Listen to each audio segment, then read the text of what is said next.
Last week we considered those who are overtly contentious and causing conflict and trying to create controversy. There are some people that are outwardly that way, but the next group of characteristics that we're going to talk about here from the Scriptures are a lot more subtle and really potentially dangerous, more dangerous than those that are just contentious. These are often the favorite tools that Satan uses against churches and against families and against just relationships in general, and they definitely hurt. They hurt relationships. And so as we look at these, there's three of them we're going to talk about tonight. There's not a lot of verses for each of these, but they're definitely kind of a group together, if you will, of issue that or characteristics that people have. The first one is the whisperer or talebearer, and I put these two together because the word whisperer is used just one time in the book of Proverbs, but it is the same word is translated three times as talebearer. So this is translated, it's the same word translated as whisperer and or talebearer in the book of Proverbs. A whisperer, according to the Webster's 1828 dictionary, is a tattler, one who tells secrets. A talebearer has essentially the same definition, but it includes this. It says a person who tells tales and makes mischief in society. So the purpose that they have in being a whisperer or talebearer, it's not just someone who tells a story, but rather someone who is telling things on other people for the purpose of causing strife, causing contention and trouble. We might use the term gossip. Would be a term that we would use for these these groups. All right, we might use the term gossip. Now, Leviticus 19 and verse number 16 says, "Thou shalt not go up and down as a talebearer among thy people, neither shalt thou stand against the blood of thy neighbor. I am the Lord." So God commands us not to be talebearers. In the law, God specifically says, don't do this. This is sinful. This is wrong. It's ungodly to be a talebearer. I don't know why, but it seems that this area of gossip or talebearing, whispering, is such a prevalent thing in our culture. And I mean in our culture at large. Everybody wants to hear something they can tell someone about concerning someone else. The gossip magazines, the magazines there at the store that you probably ought not be looking at, that are full of lies and all kinds of stuff. The evening news, full of lies and all kinds of stuff. You know, pretty much all the news anymore is kind of questionable, I guess. But you know, all of that stuff. We love to hear something that we can say to someone else. Did you hear about this? Have you heard about so and so? Have you heard about what they did or what they've gone through or so forth? And we create this drama. And what a horrible part of our culture! It's just constant drama all the time. No rest, no peace. No letting things lie. We just have to continually cultivate drama, and it's a terrible characteristic to have in your life because, number one, God said, don't do it. Don't do it. Thou shalt not go up and down as a talebearer. Don't be involved in gossip and spreading stories and spreading information about other people. The thing is that a talebearer's goal is to reveal things that should be secret. Proverbs 11 and verse 13 says, "A talebearer revealeth secrets." Over in Proverbs 20 and verse number 19 it says, "He that goeth about as a talebearer revealeth secrets." Secrets. Anyone here have a secret? You want to share it with everyone? Then why are you putting it on Facebook?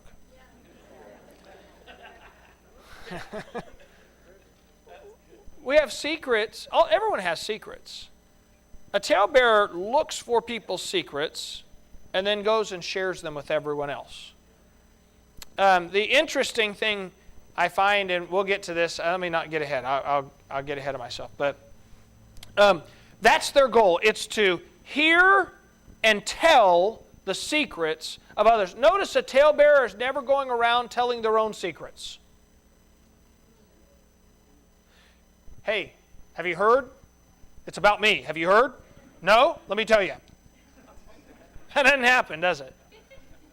It's always someone else's. It's always someone else's issue. It's always someone else's problem. Their goal is to reveal secrets. They intend to hurt others. They know that what they're sharing, when that person finds out, they'll be hurt. And that's what they intend to do. You say, well, I don't mean to hurt people when I, say stuff about them I shouldn't say. Really? What do you mean? Did you just never think that through? What do you mean? They intend to hurt people. You say, how do you know that? Because Proverbs 26 and verse number 22 says, the words of a talebearer are as wounds. They go down into the innermost parts of the belly. Proverbs 18:8 says exactly the same thing. Twice that scripture is repeated verbatim in the book of Proverbs. There is wounds. And specifically, he says they go down to the innermost parts of the belly. You ever watch those old westerns? And what's the worst kind of way you can get shot? Gut shot. Right? He's gut shot. He's going to die. No, nothing you can do for him, right? These wounds, they go down to the innermost part of the belly. In other words, they hurt more than if you walked up and slapped them across the face. You're going to hurt someone more by going around and telling their secrets than you would to slap them in the face. You'd be kinder to walk up and haul off and just knock their block off than to go around and gossip and tell their secrets. You'd be kinder to them. It's painful. It hurts. You know what it creates? A sense of betrayal.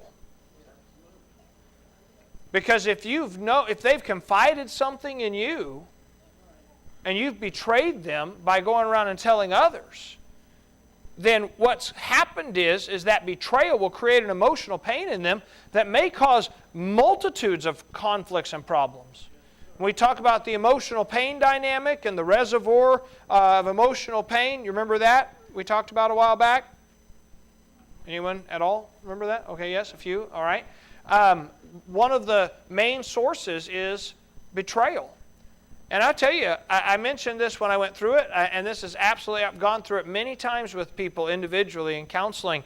And one of the things I found is that even folks that have been abused, physically or sexually abused, it's easier for them to forgive the one that abused them than to forgive the one that should have protected them. And the reason is they can forgive the physical, but that betrayal, when this person should have protected me and didn't, that betrayal goes far deeper, painfully, into a person's heart. Think about that. And the Bible says that's how we operate when we are talebearers, when we're gossips. And we take those things that have been shared and we spread them around and we hurt people deeply. Not only that, but Proverbs 26 and verse number 20 says, where no wood is, the fire goeth out. So where there is no talebearer, the strife ceaseth. A talebearer, a whisperer, a gossip is the source of strife between brethren. They keep contention moving constantly. They don't let the fire go out. They always throw another log on it, throw another story on it, throw another gossip on it, Always looking for something else to throw on the fire. And they constantly cause strife between brethren. And then concerning this, they love dividing people. Proverbs 16:28 says, a froward man soweth strife, a whisperer separateth chief friends. You know, you have a friend, and all of a sudden someone comes up and says, well, did you hear, I know they're your friend, but did you hear about so-and-so? Well, if they're your friend, don't get involved in that. If they're your friend, don't get involved in that. Don't spread gossip. Don't listen to gossip, and we'll talk more about that in just a little bit. So there's the whisperer and the talebearer, and then the next progression is the backbiter. This is a little bit beyond this area of whisperer or talebearer. The backbiter is looking for a sympathetic ear. They're looking for a sympathetic ear. They're just looking for someone that will listen most generally to their whispers, to their tale-bearing. And if they find someone that will be a sympathetic ear to that, then what happens is they begin backbiting. Proverbs 25:23 says, the north wind driveth away rain, so doth an angry countenance a backbiting tongue. According to the dictionary, the word backbite means to censor, slander, reproach, or speak evil of. Where a talebearer spreads secrets, a backbiter slanders character.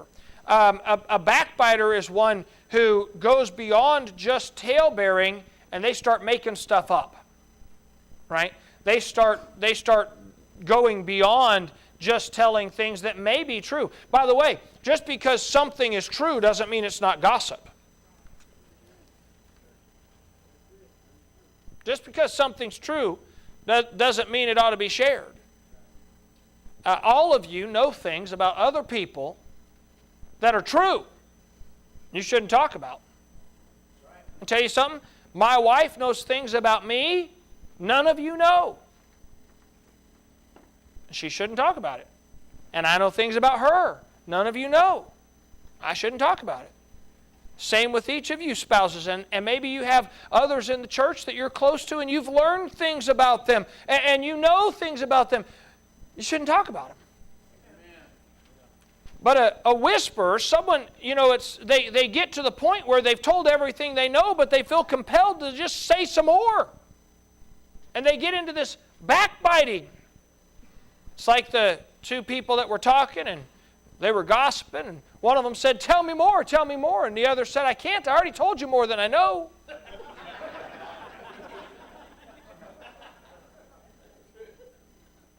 And we start slander. Well, we have a world full of that today. Whispering, tale-bearing, backbiting. And then the third is the hypocrite. Now, you might say, well, I already know what a hypocrite is. What does this have to do with being a whisperer, a tale-bearer, or a backbiter? When you look at the Scriptures concerning this word, hypocrite, it's very interesting how it corresponds with these other characteristics.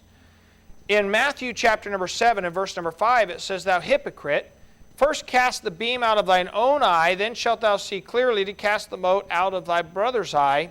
A hypocrite accuses others of what they are most guilty of. Isn't it interesting in our culture right now, if you see the landscape of our culture, the accusations that are hurled at one side or the other, and then what comes out in the news about that group being more involved in it than the group they accused of it. You know? Hypocrisy. They are guilty and they accuse others. Often this is a technique that people use to try and defer blame. Right? In other words, they're guilty of something, and so they don't want someone to examine them. So before they get examined, they start pointing the finger at other people and making accusations. And as they make those accusations, everyone starts examining this person, and this person thinks, yep, they're not going to look at me. Right? You've got a beam in your eye. Take the, or mote in your eye. Take the beam out of your own eye. Right? That accusation. Look what they're involved with. What are you involved with? the hypocrite. In Luke 13, verse number 15, it says, "The Lord then answered and said unto him, Thou hypocrite, doth not each one of you on the Sabbath loose his ox or his ass from the stall, and lead him away to watering? The hypocrite, wow, condemns others for what they do themselves." I don't know if you can see my little thing, but there's a large man sitting on the doctor's table and a large doctor saying, "You really need to lose weight." Anyway, it's funny. Yeah, it is, really.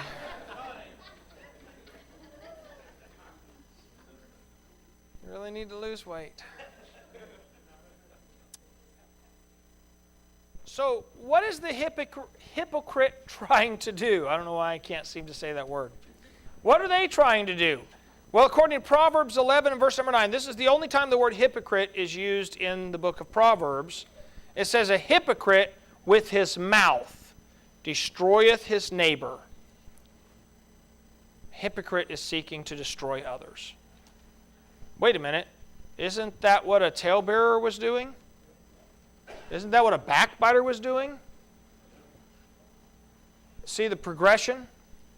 A person starts off just telling things that are secrets. Telling this person, telling that person, telling another person. Before long, they get into more conversations because we all sinfully desire to hear things that we probably should not hear. So, have you heard anything more? Well, yeah, I heard this. Oh, good, okay, all right. Well, let me know if you hear anything more. So now that person's seeking out, trying to find things to say. They begin slandering. They're pointing the finger of accusation as a hypocrite.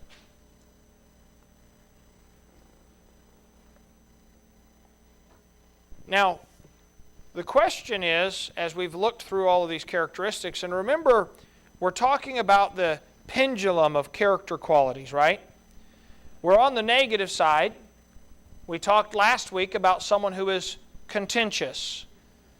Well, these are progressions here where we go to this talebearer, to a backbiter, to a hypocrite. We're going the wrong direction here. There's nothing good about any of these. There's nothing good about the contentious.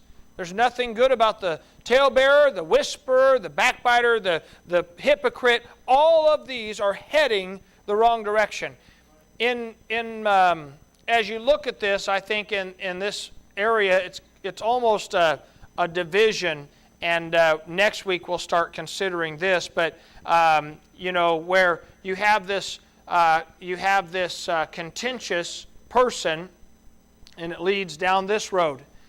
On the other side, the Bible uses this term for another person that's on the negative side of characteristics, and it's flatterer. And it's just as bad. Yeah, absolutely. And that kind of, think about that for a minute. Contentious leads to talebearing and backbiting and hypocrisy, but flatterer just uses that mask of hypocrisy to pretend they're your friend, while all the while they're stabbing you in the back. They smile to your face. Someone said, one may smile and still be a devil. Right? We got to be cautious. These characteristics leading the wrong direction, and we have to examine ourselves. And let me say this, all of us have to examine ourselves. I have to examine myself. I don't want to be this. And if I find these things in my life, I have to deal with them and get them out. I have to consider, listen, am I being a talebearer? And you say, well, Pastor, would you be a talebearer? Well, I'm going to be honest with you.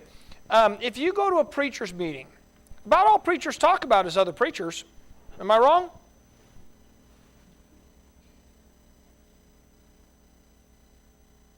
It's easy. to get caught up in those things, get into conversations, and before long, you're down that road.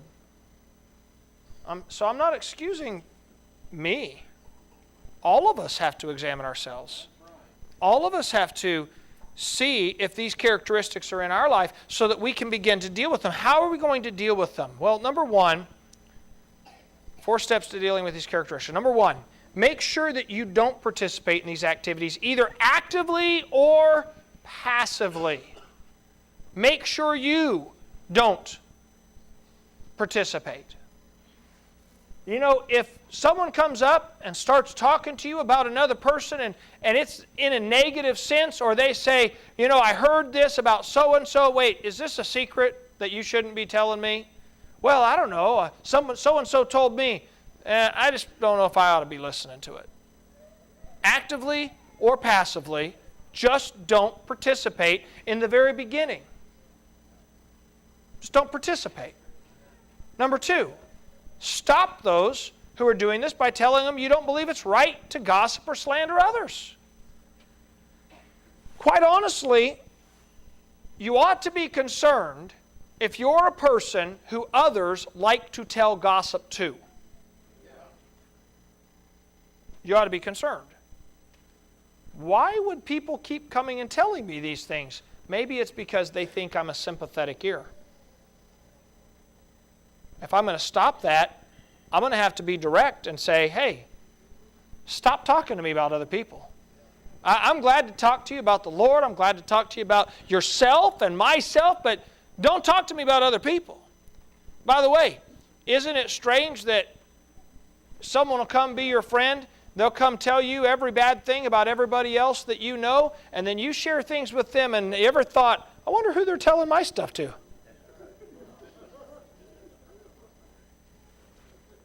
Think about that. Now you won't sleep tonight. All right? Stop them. Stop them. Say, listen, I don't want to be involved in that. I don't want those negative characteristics in my life. I don't want the things that are going to draw me down into the depths of a wrong character. I don't want to be involved in that. Don't talk to me about those things. Number 3, be stern with your rebuke of slander. Be stern. Make sure they understand clearly. That's not welcome here. We don't do that here. Don't listen to it and then be upset about it later on. Tell them, stop. And I mean stop. Don't do it again. Say, you really going to talk? Well, I put the drill sergeant up there. That's why I put that up there. Here's why I say this. Remember that verse we talked about concerning the backbiter? What did it say drives away a backbiting tongue? An angry countenance. It didn't say get angry. But what it's talking about is having a very firm, distinct stand against that type of conversation. Amen. Hey, I'm going to tell you something. Do not talk about other people when you come talk to me. Don't do it. I'm not going to listen to it. It's sinful, and we're not going to have that around here. Say, oh man, I think they're mad. That was the goal. Right? That's wrong. Don't do it. Don't do it around me. I pastored a fellow one time that every week he came to me and said, Pastor, I think you probably ought to know so-and-so saying this. No, he didn't say so-and-so. He said, people are saying this, and people are saying that, and people are saying this. And I said, what people? Well, I can't really say. What do you mean you can't say? I mean, if people are coming and telling you those things, I probably need to talk to them if that's what they're saying. Who should I talk to? Well, they confided in me. I just don't feel like I can say who it was. Well, it turned out who it was his wife. And she was saying all this stuff, and he was coming and telling me, thinking, if I tell him that people in the church are saying it, then he'll change and my wife will be happy. But I knew his wife. She'd never been happy. Anyway, nonetheless, be stern with it, and then if it proceeds further, get authorities involved. Now notice that was number 4, not number 1. Right? In other words, if someone comes up and says something to you, don't just run to me and say, Pastor, they're gossiping, because you know what you're doing? Tailbearing. But if you've taken the right steps and you've said, listen, I don't want to be involved in that, I'm not going to participate in it, and they continue, and you say, now I told you to stop talking to me about these things. I am very serious. Stop talking to me about other people. And they persist again. Now maybe there's an issue that we need to deal with. At that point, say, who do I go to? Whoever your authority is. Amen. If it's at work, go to the supervisor. Listen, if it's at school, go to your teacher, young people. I don't think the mayor cares one way or another, but so government-wise, they're primarily interested in slander. He'd probably like to hear some of it, so he could use it in his next political ad. But anyway, but you understand, go to the authority, whoever that authority is, and deal with that, because it hurts. It hurts relationships. It hurts families. It hurts churches. It hurts people. Wounds that go down to the innermost parts of the belly. And we ought not be involved in those type of things. Let's bow our heads tonight.